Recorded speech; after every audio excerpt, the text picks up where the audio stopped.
You become a slave of your thoughts. Mind-driven. You become a slave of your thoughts.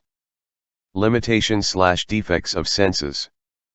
Lead to false beliefs/wrong views/wrong knowledge/wrong actions.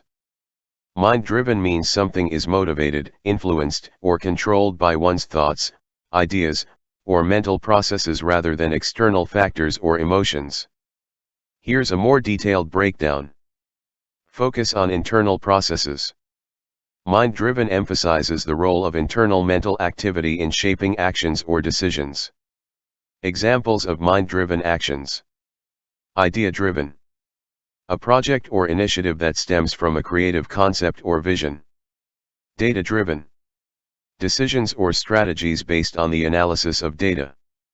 Goal-driven. Actions are directed towards achieving specific objectives. Contrast with other influences.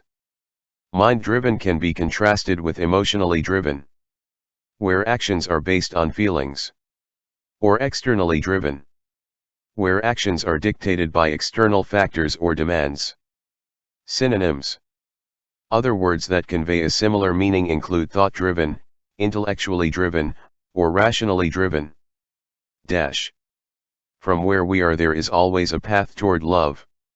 What takes discipline is continually choosing that path. Jesse Pender. I have had an epiphany recently, and it was shocking. I realized how much my life has been driven by my mind. I thought I was free. I thought I had control. But really I had been a slave to my thoughts, just like a puppet on a string. The source of the problem.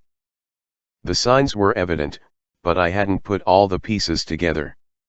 I often felt stressed and pressured. I have to do a yoga practice, I have to accept that next client, I have to keep everything in order. Things looked pretty good on the outside, but I realized how much I had been resisting people and situations. I would think, I want him to want what I want, not what he actually wants, or I don't want something to be in the way of what I want. Get the commonality? It was all about me, what I thought should or shouldn't be happening. What about a quiet walk on the beach or the space to just be? What about listening and letting life unfold? These are the things that got put on the back burner while my thoughts were leading the show. It took a week in silence to reveal the problem. And here is what I discovered. I had been living a mind-driven life. All the troubles, the stress, the doubting, wondering, and confusion.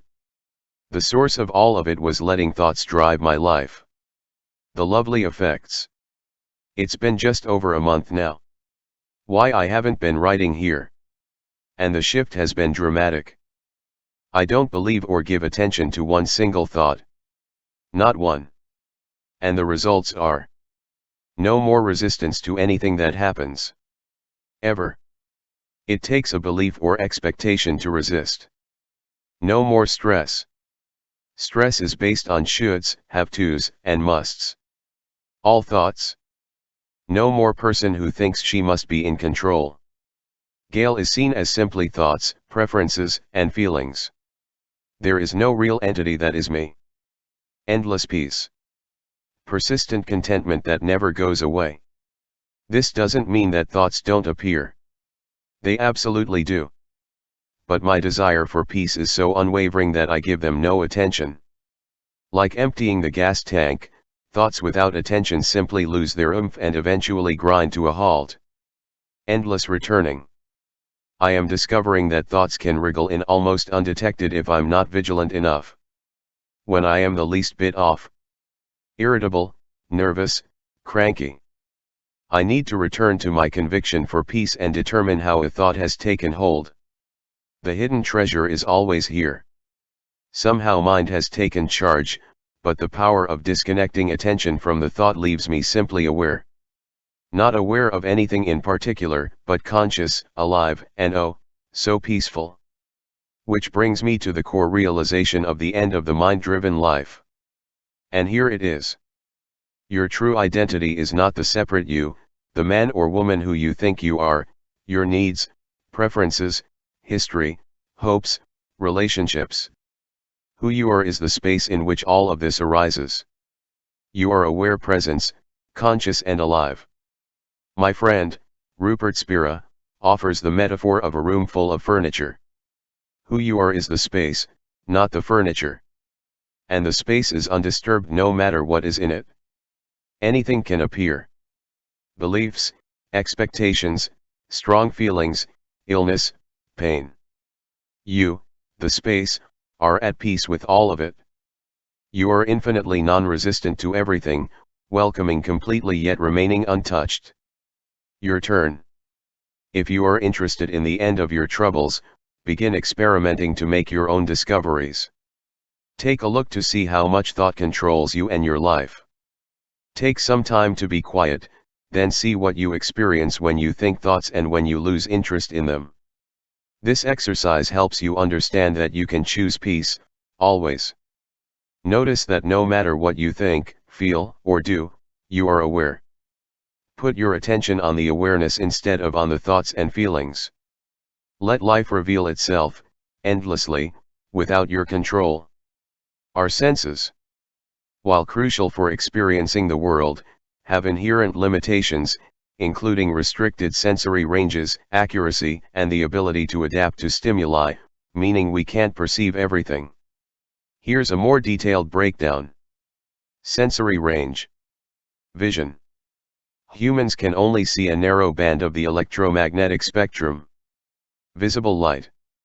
Ignoring infrared, ultraviolet, and other forms of light. Hearing. We can only perceive a limited range of sound frequencies. Audible range. Smell. Our sense of smell is limited by the concentration of odor molecules in the air, and we can't detect all chemicals. Taste. Similarly, our sense of taste is limited to detecting certain chemicals and molecules. Touch. Our sense of touch can be dulled by cold or injury, and we may not detect very light or subtle touches. Accuracy. Illusions and biases. Our perceptions can be influenced by illusions, biases, and expectations, leading to inaccurate interpretations of sensory information. Adaptability. Sensory fatigue. Prolonged exposure to certain stimuli can lead to sensory fatigue, reducing our sensitivity to those stimuli. Sensory overload. Excessive sensory input can overwhelm our senses, making it difficult to process information accurately. Examples of sensory limitations. Hearing loss. Difficulty hearing certain frequencies or sounds, making it harder to follow conversations or enjoy music. Visual impairment. Reduced ability to see, leading to difficulties with tasks like driving or reading. Taste and smell disorders. Reduced ability to taste or smell, impacting food enjoyment and potentially posing safety risks. Sensory disabilities. Conditions like autism spectrum disorder, ASD, can affect how individuals process and react to sensory information. Scientific tools. Scientific instruments and technology can extend our sensory capabilities, allowing us to detect and measure phenomena beyond the reach of our natural senses. 10 limits to human perception, and how they shape your world. Every human has limits. You can only run so fast, jump so high, and go for so long without water. But what about restrictions upon our 5 senses, those tools that we use to perceive and understand our surroundings? Here are 10 limitations on human perception that have a direct impact on how we understand the world. Vision. About 1/4 of the human brain is involved in visual processing, more than any other sense.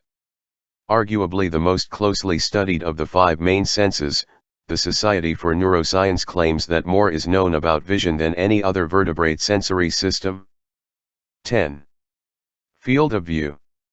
A pair of healthy human eyes has a total field of view of approximately 200 degrees horizontally. About 120 degrees of which are shared by both eyes, giving rise to what's known as binocular vision. And 135 degrees vertically. Though these values tend to decrease with age. This is due to the fact that both of our eyes are positioned more or less on the front of our heads, as opposed to the sides. Having eyes positioned on the sides of one's head is common in prey species, and while it certainly increases an animal's total field of view, it's often at the expense of sharper binocular vision. See the helpful chart featured here, which shows the differences in vision between pigeons, whose eyes reside on the sides of their heads.